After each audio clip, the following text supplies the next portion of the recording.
اسی لیے تو میں نے تمہاری سفارش کی تھی، کیونکہ مجھے معلوم ہے کہ اگر عمران اور پاکیزہ سیکرٹ سروس کا یہاں کریمیا میں کوئی گروپ مقابلہ کر سکتا ہے تو صرف اساندر گروپ ہی کر سکتا ہے، جیکب نے کہا، اور اساندر کے چہرے پر تفاخر کی روشنی پھیل گئی۔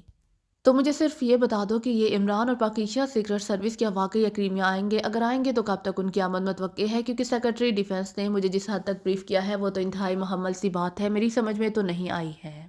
اساندر نے انتہائی سنجیدہ لہجے میں کہا، میں تمہیں اس کیس کا پس منظر وضاحت سے بتا دیتا ہوں، کیونکہ میں شروع سے اس کے ساتھ منسلک رہا ہوں اور مجھ سے زیادہ اس کے بارے میں اور کوئی نہیں جانتا۔ اصل بات یہ ہے کہ تمہیں معلوم ہے کہ ہماری تنظیم ڈی ایس یعنی ڈیولپمنٹ آف سائنس اس لیے قائم کی گئی تھی کہ کریمیا میں موجود خفیہ سائنسی لیبارٹریوں کو ایسی دھاتیں اور دوسرا مواد سپلائی کیا جائے جسے عام زبان میں نایاب کہا جاتا ہے۔ مختصر یہ ہے کہ کریمیا میں ایک شہاب ثاقب پر کیے جانے والے تجزیے سے ایک نیا غیر ارضی عنصر سامنے آیا جسے اس شہاب ثاقب کے نام پر ایکسم 30 کا نام دیا گیا۔ اس عنصر پر ہونے والے تحقیقی تجزیے سے معلوم ہوا کہ اس عنصر میں بے پناہ توانائی کا ذخیرہ موجود ہے، اس قدر توانائی کہ اس عنصر کی معمولی سی مقدار سے پوری دنیا کی توانائی کی ضرورت سینکڑوں سالوں تک پوری کی جا سکتی ہے، اور تم جانتی ہو کہ موجودہ دور توانائی کا دور ہے۔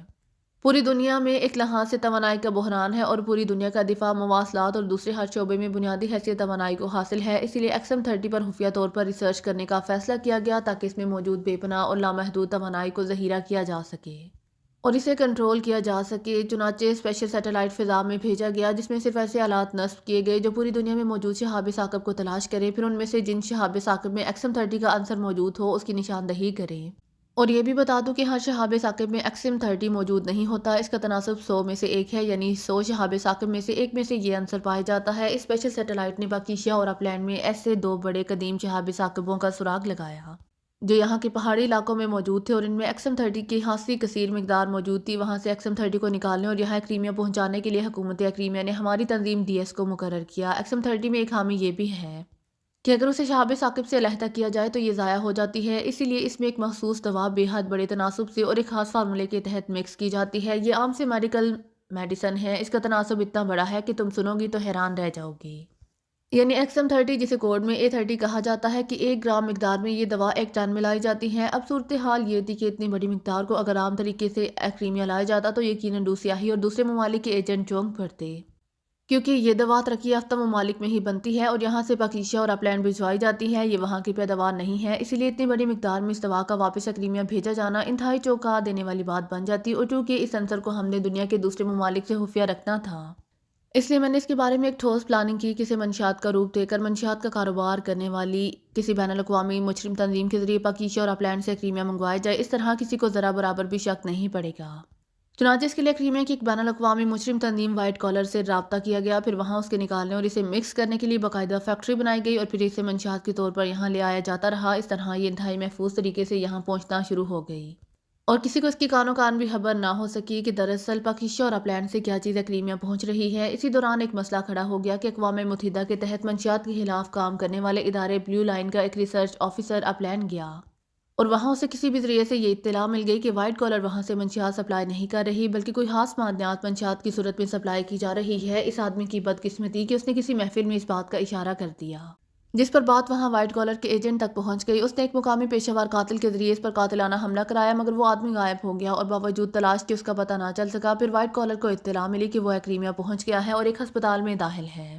اس پر وائٹ کالر کے اسپیشل گروپ نے وہاں ریڈ کیا اور اسے ہلاک کر دیا، مگر اس سے پہلے اس ادارے کا ایک اور آدمی اس سے مل چکا تھا اور اس ریسرچ آفیسر نے اسے کوئی ڈائری دی تھی۔ چنانچہ اس آدمی کو ٹریس کر لیا گیا اور پھر ایک پیشہ ور قاتل کی مدد سے اسے ہلاک کر کے اسے ڈائری حاصل کر لی گئی اور اس پیشہ ور قاتل کو بھی ہلاک کر دیا گیا۔ ڈائری وائٹ کالر کے چیف کے ذریعے ہم تک پہنچ گئی اور اس طرح یہ مسئلہ بخیر و خوبی حل ہو گیا، مگر اس کے بعد اچانک انتہائی تشویشناک خبریں ملی کہ اپلینڈ میں وائٹ کالر کا پورا سیٹ اپ گرفتار کر لیا گیا ہے، فیکٹری تباہ کر دی گئی ہے اور وہاں وائٹ کالر کا ایجنٹ کولگن مارا جا چکا ہے۔ اس کے ساتھ ساتھ ہی ایسا ہی آپریشن پاکیزہ میں ہوا، وہاں بھی وائٹ کالر کا سارا سیٹ اپ ختم ہو گیا، لیکن وہاں ایک چکر چل گیا کہ وائٹ کالر ایجنٹ سیلنگ کو اس علی عمران نے گرفتار کر لیا۔ وائٹ کالر کے اسپیشل سیل کا انچارج راجرک علی عمران کے بارے میں جانتا تھا، وہ بے حد ذہین آدمی ہے، چنانچہ وہ خود وہاں گیا تاکہ معلوم کیا جا سکے کہ اس علی عمران نے سیلنگ سے وہ فارمولہ تو حاصل نہیں کر لیا، لیکن وہاں جا کر اسے معلوم ہوا کہ سیلنگ عمران کے ہاتھوں مارا جا چکا ہے اور عمران کو اس فارمولے کا علم نہیں ہے۔ لیکن اس رپورٹ کے باوجود مجھے خطرہ ہے کہ یہ علی عمران بے حد شاطر آدمی ہے، ہو سکتا ہے اسے ایکسم 30 کے بارے میں معلومات مل گئی ہوں اور چونکہ اس کا یہ ریکارڈ ہے کہ وہ اپنے ملک کی دولت کسی دوسرے کو استعمال نہیں کرنے دیتا، اس لیے ہو سکتا ہے کہ وہ اس کے حصول کے لیے یہاں آئے، اور یہ بھی امکان ہے کہ یہاں آ کر وہ XM30 کی بجائے اس ریسرچ کو لے اڑے جو یہاں مکمل ہو رہی ہے۔ اس طرح توانائی سے پاکیزہ بھی مستفید ہو سکے گا، اور پاکیزہ کے متعلق یہ بات سب جانتے ہیں کہ اگر اسے وافر مقدار میں توانائی کا ذخیرہ مل جائے تو وہ بذات خود سپر پاور بن سکتا ہے۔ یہی وجہ ہے کہ تمام تر دوستی کے باوجود ایکڈیمیا اسے پرامن مقاصد کے لیے بھی ایٹمی توانائی حاصل کرنے نہیں دے رہا، اور ایٹمی توانائی A30 توانائی کے مقابلے میں ایسی ہے جیسے سورج کے سامنے چراغ۔ جیکب نے پوری تفصیل سے پس منظر بتاتے ہوئے کہا۔ تو یہ واقعی انتہائی اہم مسئلہ ہے، لیکن کیا پاکیزہ سے اور XM30 بھی حاصل کرنا ہے؟ اساندر نے پوچھا۔ نہیں، یہ حسن اتفاق ہے کہ وہاں سے سارا XM30 یہاں پہنچ گیا تھا جب یہ کارروائی ہوئی، جیکب نے کہا۔ اور اساندر نے ایک اطمینان بھرا سانس لیا۔ دیکھو جیکب، تم نے جو کچھ بتایا ہے یہ سب ابھی مفروضوں پر مبنی ہے۔ ہو سکتا ہے عمران کو اس کا علم ہی نہ ہو، اور ہو بھی صحیح تو چونکہ وہ ایک پسماندہ ملک ہے اس لیے وہ اس کے حصول کو اپنے لیے فائدہ مند نہ سمجھے، اور دوسری بات یہ ہے کہ ہو سکتا ہے کہ وہ XM30 سے زیادہ اس ریسرچ میں دلچسپی لے، اور ریسرچ ابھی جاری ہے۔ جب یہ مکمل ہو گئی تو تب ہی وہ اسے حاصل کرے گا، اور نہ جانے یہ کب مکمل ہو۔ اس لیے اتنے طویل عرصے تک ایکڈیمیا جو انسانوں کا جنگل ہے وہاں اس کا پہرا نہیں بٹھایا جا سکتا۔ جب عمران اور اس کے ساتھی یہاں آئے تو ان کے خلاف کام کیا جائے۔ اساندر نے کہا۔ تو پھر اس سلسلے میں تمہارے ذہن میں کیا ہے؟ جیکب نے ہونٹ چباتے ہوئے کہا۔ میرا خیال ہے کہ ہمیں خود پاکیزہ جا کر اس عمران کا خاتمہ کر دینا چاہیے، اس طرح بنیاد ہی ختم ہو جائے گی۔ اساندر نے کہا۔ تمہاری بات ذہن کو لگتی ہے، ٹھیک ہے، اگر یہ عمران ختم ہو جائے تو سمجھو کہ XM30 99% کی حد تک محفوظ ہو گیا، جیکب نے کہا۔ اس علی عمران کے بارے میں جو ذاتی تفصیلات ہیں، مطلب کہ اس کا حلیہ کا دکامت، اس کی رہائش کا، اس کا فون نمبر، اس کی ایجنسیاں وغیرہ، ان میں سے کچھ بھی اس فائل میں موجود نہیں ہے۔ اسی لیے اگر تم یہ قوائف مجھے پہنچا دو تو یقین رکھو کہ میں اکیلی پاکیزہ جا کر اس کا خاتمہ کر دوں گی، گروپ کو لے جانے کی ضرورت ہی نہیں ہے، اساندر نے انتہائی اطمینان بھرے لہجے میں کہا۔ اگر تمہاری جگہ اور کوئی یہ دعویٰ کرتا تو میں ضرور اس کا موسیقہ اڑاتا، کیونکہ اگر اس عمران کو قتل کرنا اتنا آسان ہوتا تو شاید یہ اب تک لاکھوں نہیں تو ہزاروں بار قتل ہو چکا ہوتا۔ لیکن تمہاری صلاحیتوں پر مجھے اعتماد ہے کہ تم اس کے مقابلے میں اگر زیادہ نہیں ہو تو بہرحال اس سے کم بھی نہیں ہو، اور دوسری بات یہ ہے کہ میں تمہارے ساتھ چلوں گا۔ میں سے پہلے کئی بار پاکیزہ جا چکا ہوں، اور اسی لیے میرے وہاں کی زیر زمین دنیا کے افراد سے بھی رابطے ہیں، اور میں وہاں تمہاری مدد بھی کر سکتا ہوں۔ باقی رہی اس کے بارے میں تفصیلات تو وہ میں آج ہی مہیا کر لوں گا، جیکب نے کہا۔ ٹھیک ہے، تمہارے ساتھ جانے پر مجھے کوئی اعتراض نہیں ہے، البتہ میں اپنے گروپ کے ایک چھوٹے سے سیکشن کو آج ہی وہاں روانہ کر دیتی ہوں تاکہ وہ وہاں کوٹھی، کاریں، اسلحہ اور دوسرے سامان کا ہمارے جانے تک بندوبست کر دے۔ لیکن ایک بات میں پہلے ہی واضح کر دوں کہ تم نے میری پلاننگ پر عمل کرنا ہے، اساندر نے مسکراتے ہوئے کہا۔ بالکل، میں تو تمہارا ماتحت ہوں گا، انتہائی مؤدب اور تابعدار ماتحت، جیکب نے کہا، اور اساندر بے اختیار کھلکھلا کر ہنس پڑی۔ اوکے، تم تفصیلات حاصل کرو، میں اپنے طور پر انتظامات کرتی ہوں، پرسوں ہم یہاں سے روانہ ہو جائیں گے، اساندر نے کہا۔ اور جیکب سر ہلاتا ہوا اٹھا اور تیزی سے مڑ کر بیرونی دروازے کی طرف بڑھ گیا۔ بلیک سیرو نے کار پارکنگ ایریا میں واقع محل نما عمارت اساندر مینشن کے سامنے روکی، اور پھر دروازہ کھول کر وہ نیچے اتر آیا۔ اس وقت وہ ایکریمی میک اپ میں ہی تھا، اس سے ایکریمیا پہنچے ہوئے ابھی صرف چند ہی گھنٹے گزرے تھے۔ اس نے یہاں آتے ہی سب سے پہلے ایک اسٹیٹ ایجنٹ کے ذریعے ایک کوٹھی اور کار کا بندوبست کیا، پھر بازار سے اپنی چوائس کا ضروری اسلحہ اور میک اپ کا سامان، لباس وغیرہ خرید کر اس نے مقامی میک اپ کیا، لباس پہنا اور اسلحہ جیب میں ڈال کر اس نے کار لی اور سیدھا اساندر مینشن کی طرف چل پڑا۔ اس نے یہاں فوری طور پر ڈائریکٹ ایکشن کرنے کا فیصلہ کیا تھا۔ اسے دراصل جیکب کی تلاش تھی، کیونکہ عمران نے جس معلومات حاصل کرنے والی ایجنسی سے اس کے سامنے معلومات حاصل کی تھی اس کے مطابق اصل آدمی جیکب تھا، جو DS کا اہم آدمی تھا۔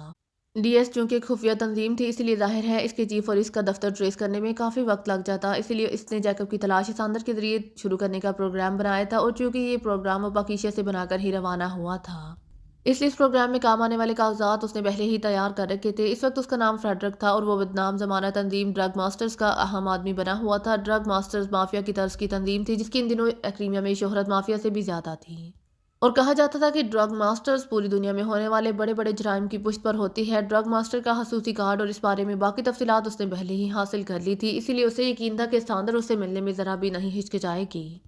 اساندر کارپوریشن کے دفتر میں فون کرنے پر اسے بتایا گیا تھا کہ مادام آج دفتر تشریف نہیں لے کر آئیں گی اور اپنی رہائش گاہ پر ہی ہیں، چنانچہ وہ سیدھا اساندر مینشن پہنچا تھا۔ پھاٹک کے سامنے 2 مسلح آدمی موجود تھے، جن کی تیز نظریں بلیک سیرو پر جمی ہوئی تھیں۔